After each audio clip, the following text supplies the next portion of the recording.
Бүгін 10 март 2023 жыл. Біз Коломбо аэропортындамыз, Шри-Ланканың. Сонымен таңғы 4.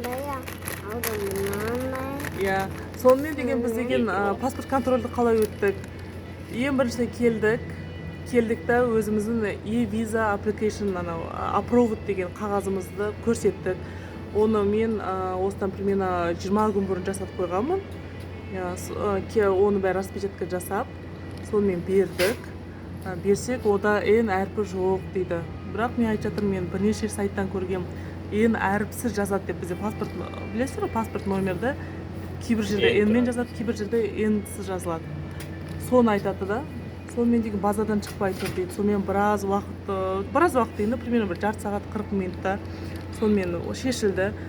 Шешілген кезде барлығы жақсы. Ол кісілер қайтадан алыңыздар деді виза, бірақ та біз деген ол қалай біз барлығы виза одобрена деп келіп тұр ғой, ол деген одобрена келмесе біз деген төлеуші едік деп жатырмын да.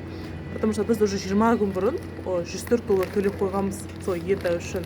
Қайтадан төлеу мына жаққа келіп, мысалы уже одобрение алып қойған визаға, ол қате деп түсінемін да. Енді артық ақша шашылып жатқан жоқ қой ешкімде. Сонымен 40 минуттан 50 минуттың арасында шешілді бұл мәселе. Балаларға алған жоқ. Балаларға да 12 жасқа дейін балаларға керек емес виза. Біз уже 20 күн бұрын етаға беріп қойғанбыз. Сонымен аман есен өттік. Міне. Осындай паспорт контролі өтіп, енді уже басқа жаққа пойызға билет алуға қимылдаймыз. Солай, сәттілік.